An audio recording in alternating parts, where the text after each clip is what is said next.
के भन्दा छ यहाँ कि displacement between the maximum potential energy and maximum potential energy position, जुन पोजिसनमा मैक्सिमम पोटेन्शियल एनर्जी हुन्छ र जुन पोजिसनमा मैक्सिमम काइनेटिक एनर्जी हुन्छ for the particle executing simple harmonic motion, त्यसको डिस्प्लेसमेन्ट कति हुन्छ। यो पार्टिकल्स मानौ सिम्पल हार्मोनिक मोसनमा छ हो, यो पार्टिकल सिम्पल हार्मोनिक मोसनमा छ हो, त यो पार्टिकल्स को कुनै पोजिसनमा जब यो कुनै ठाउँमा रहन्छ, मानौ म भन्छु कि जब यो यहाँ रहन्छ त त्यति बेला के छ, यो मैक्सिमम पोटेन्शियल एनर्जी छ र यहाँ जब हुन्छ त्यति बेला मैक्सिमम काइनेटिक एनर्जी हुन्छ। त यो ठाउँको डिस्प्लेसमेन्ट कति हुन्छ त्यो भनेर सोधिरहेको छु क्वेशन। जब यो पार्टी यो मेरो पेन्डुलम थियो जुन के गरेको थियो, अक्सिलेट गरेको थियो, यो सिम्पल हार्मोनिक मोसनमा थियो, एसएचएम मा थियो हो। त यो पार्टिकल्स जब अक्सिलेट गर्छ यहाँ जान्छ, यसलाई हामी के भन्छ एक्सट्रिम पोजिसन, फेरि यहाँ आउँछ,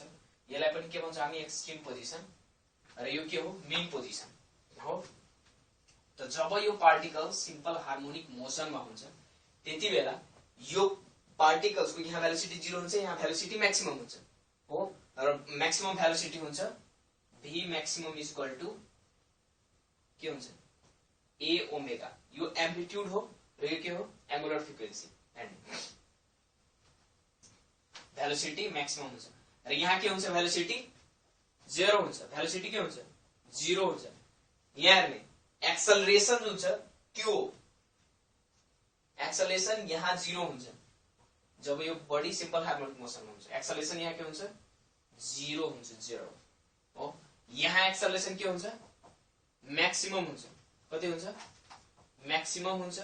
र यो हुन्छ माइनस ओमेगा स्क्वायर a हो। यो पोजिसन र यो पोजिसन सेम छ, यो दुईटै एक्सट्रिम पोजिसन, यो यतातिर छ यो अर्कोतिर छ, र यो मेन पोजिसन यो एक्सट्रिम पोजिसन। डिस्प्लेसमेन्ट हेरौँ, डिस्प्लेसमेन्ट हामी मेन पोजिसनबाट लिन्छौँ हो, इनिशियल पोजिसन यो लिन्छौँ र फाइनल पोजिसन त्यो हुने भयो। त डिस्प्लेसमेन्ट के हुन्छ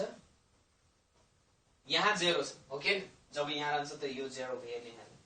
तर यहाँ डिस्प्लेसमेन्ट कति हुन्छ, डिस्प्लेसमेन्ट यहाँ मैक्सिमम हुन्छ, मैक्सिमम यहाँदेखि यहाँसम्म मात्रै जानुपर्छ, अगाडि जान पाउँदैन नि। तो मैक्सिमम डिस्प्लेसमेन्टलाई हामी के भन्छौँ, यहाँदेखि यहाँसम्म कति डिस्प्लेस भयो अब्जेक्ट, त्यो मैक्सिमम डिस्प्लेसमेन्टलाई हामी के भन्छौँ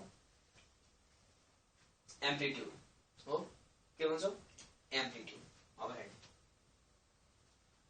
एम्प्लिट्युड भन्छौँ, हेर्नु मैक्सिमम पोटेन्शियल एनर्जी कहाँ होला, जहाँ काइनेटिक एनर्जी एउटा कुरा याद राख्ने, जब यो सिम्पल हार्मोनिक मोसनमा रहन्छ त योमा एनर्जी के रहन्छ कन्जर्भ रहन्छ, कन्जर्भेसन अफ एनर्जी ले फ्लो गर्छ। पोटेन्शियल यहाँ काइनेटिक एनर्जी मैक्सिमम 0 हुन्छ, पोटेन्शियल एनर्जी यदि काइनेटिक एनर्जी पूरा भेलोसिटी 0 भनेपछि काइनेटिक एनर्जी पूरा खत्म भइहाल्छ होला ओके। यहाँ के होला पोटेन्शियल एनर्जी मात्रै होला, त टोटल एनर्जी सबै केमा होला पोटेन्शियल एनर्जी होला। यहाँबाट जब अब्जेक्ट जान्छ त काइनेटिक एनर्जी डिक्रिज हुँदै जान्छ, भेलोसिटी के हुन्छ डिक्रिज हुँदै जान्छ 0 भइहाल्छ, त काइनेटिक एनर्जी के हुन्छ डिक्रिज हुँदै जान्छ हो। टोटल एनर्जी हुन्छ potential energy plus kinetic energy, त जब यो बब यहाँदेखि यहाँ जान्छ त काइनेटिक एनर्जी के हुन्छ डिक्रिज हुँदै जान्छ, भेलोसिटी के हुन्छ डिक्रिज हुँदै जान्छ, काइनेटिक एनर्जी के हुन्छ हाफ mv स्क्वायर ओके। त काइनेटिक एनर्जी के हुन्छ डिक्रिज हुँदै जान्छ, त काइनेटिक एनर्जी डिक्रिज हुनु भनेपछि टोटल एनर्जीमा काइनेटिक एनर्जी डिक्रिज हुँदै गयो भने टोटल एनर्जी त कन्स्ट्यान्ट रहन्छ। त टोटल एनर्जी जुन हुन्छ त्यो त kinetic energy plus potential energy हुन्छ, पोटेन्शियल एनर्जी। तो जब काइनेटिक एनर्जी डिक्रिज हुँदै जान्छ त यो त सबै कन्स्ट्यान्ट रहने हो, यो टोटल एनर्जी त यो इन्क्रिज हुँदै जान्छ, त पोटेन्शियल एनर्जी के हुन्छ इन्क्रिज हुँदै जान्छ, र पोटेन्शियल एनर्जी यहाँ के हुन्छ पोटेन्शियल एनर्जी यहाँ के हुन्छ पोटेन्शियल एनर्जी मैक्सिमम हुन्छ, पोटेन्शियल एनर्जी मैक्सिमम हुन्छ, र काइनेटिक यहाँ के हुन्छ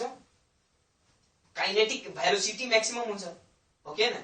भेलोसिटी मैक्सिमम हुन्छ भनेपछि यहाँ के होला काइनेटिक एनर्जी मैक्सिमम होला, त यहाँ काइनेटिक एनर्जी मैक्सिमम हुन्छ। त हाम्रो क्वेशनले के सोधेछ कि जुन पोजिसन काइनेटिक एनर्जी को हुन्छ र जुन पोजिसन पोटेन्शियल एनर्जी को मैक्सिमम पोटेन्शियल एनर्जी को र मैक्सिमम काइनेटिक एनर्जी को पोजिसन यो छ, त यो दुईटाको बीचमा डिस्प्लेसमेन्ट कति हुन्छ, त यो मैक्सिमम डिस्प्लेसमेन्ट भयो कि भएन र मैक्सिमम डिस्प्लेसमेन्ट को डिस्प्लेसमेन्टलाई हामी के भन्छौं एम्प्लिट्युड भन्छौं त हाम्रो आन्सर हुन्छ सी हो र हेर्ने काइनेटिक एनर्जी जुन हुन्छ इन सिम्पल हार्मोनिक मोसनमा जब हुन्छ यो काइनेटिक एनर्जी त काइनेटिक एनर्जी इक्वल टु हामी के लेख्छौं हाफ m v स्क्वायर र जब यो सिम्पल हार्मोनिक मोसनमा हुन्छ त v इक्वल टु डिस्प्लेसमेन्ट को टर्ममा लेख्ने हो भने ओमेगा एम्प्लिट्युड को स्क्वायर माइनस x स्क्वायर हुन्छ हो या के टाइम को टर्ममा लेख्ने हो भने ओमेगा डिस्प्लेसमेन्ट कति हुन्छ पहिले displacement equal to x equal to a sin omega t लिन्छौ ओके त यसलाई एक्चुअली डिफरेन्शिएट गरेर भने भेलोसिटी आउँछ ओके न त यो भेलोसिटी कति हुन्छ a ओमेगा cos sin को के हुन्छ cos ओमेगा t हो त हाम्रो भेलोसिटी जुन हुन्छ त्यो a ओमेगा त काइनेटिक एनर्जी हामी के लेख्न सक्छौ हाफ मास इन्टु भेलोसिटी को ठाउँमा यसको स्क्वायर गरे भने यो स्क्वायर गर्ने ओमेगा स्क्वायर हुन्छ र यो के हुन्छ रुट जान्छ ओके त omega square a square minus x square हुन्छ र अर्को हामी के लेख्न सक्छौ half m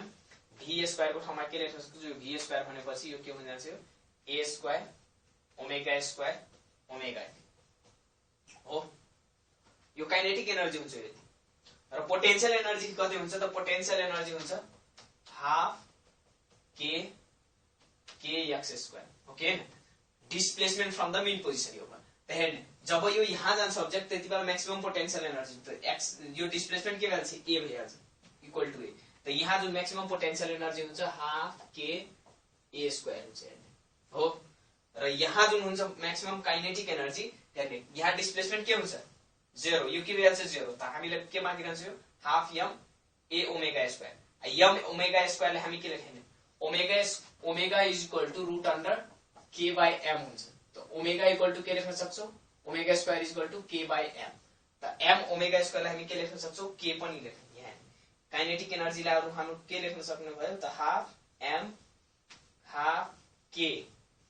a square minus x square यो के हो एम्प्लिट्युड यो के हो डिस्प्लेसमेन्ट मैक्सिमम यो मैक्सिमम डिस्प्लेसमेन्ट यो डिस्प्लेसमेन्ट यो पनि त एम्प्लिट्युड डिस्प्लेसमेन्ट हो तब हेर्ने जब यो अब्जेक्ट यहाँ रहन्छ त्यतिबेला x के हुन्छ 0 डिस्प्लेसमेन्ट के हुन्छ यो x हो के डिस्प्लेसमेन्ट x त x 0 त यहाँ के मात्रै रहन्छ काइनेटिक एनर्जी त्यो कति हुन्छ half k a square half k a square हैन मैक्सिमम पोटेन्शियल एनर्जी र मैक्सिमम काइनेटिक एनर्जी इक्वल हुन्छ र हेर्ने अरु के हेर्ने भन्दाखेरि टोटल एनर्जी जुन हुन्छ त्यो कति हुन्छ त टोटल एनर्जी हुन्छ kinetic energy plus potential energy र टोटल एनर्जी जब हामी दुईटै यो पोटेन्शियल एनर्जी जुन छ हाफ k x स्क्वायर यहाँ पनि यसको ठाउँमा a sin ओमेगा t राखेर गर्न सक्छौ हाफ k भनेको k x स्क्वायर भनेको x equal to a sin omega t हुन्छ कि हुन्न a sin ओमेगा t र x स्क्वायर गरे भने यो पनि स्क्वायर हो त्यसलाई हामी के लेख्न सक्छौ half k a square sin square omega t लेख्न सक्छौ हो त हेर्ने टोटल पोटेन्शियल एनर्जी एड गरे भने टोटल पोटेन्शियल एनर्जी यहाँ के लेख्छु sin square omega square cos square omega t हुन्छ हो त यसलाई यहाँ पनि हामी के लेख्छौ हाफ m ओमेगा स्क्वायर छ नि त्यसलाई पनि लेख्छौ हाफ m ओमेगा लाई के लेख्न सक्छौ k स्क्वायर के लेख्न सक्छौ र a square cos square omega t यानी हाफ k स्क्वायर र हाफ k स्क्वायर के सब कमन छ दुईटैमा त यो दुईटै एड गर्ने के यो दुईटा यो काइनेटिक एनर्जी र पोटेन्शियल एनर्जी एड गर्ने त यो दुईटा एड गरे भने देखि यो कति हुन्छ दुईटालाई एड गरे भने यो दुईटालाई एड गरे भने देखि हुन्छ हाफ k a स्क्वायर हो र sin square omega t plus cos square omega t र यो दुईटै add sin square omega t plus cos sin square theta plus cos square theta ट्रिग्नोमेट्रीमा के हुन्छ इक्वल टु 1 हुन्छ यो कति हुन्छ 1 मल्टिप्लाइड बाइ 1 त टोटल एनर्जी कति आउनु भयो टोटल एनर्जी हुन्छ हाफ k स्क्वायर यहाँ टोटल एनर्जी को बराबर हुन्छ जब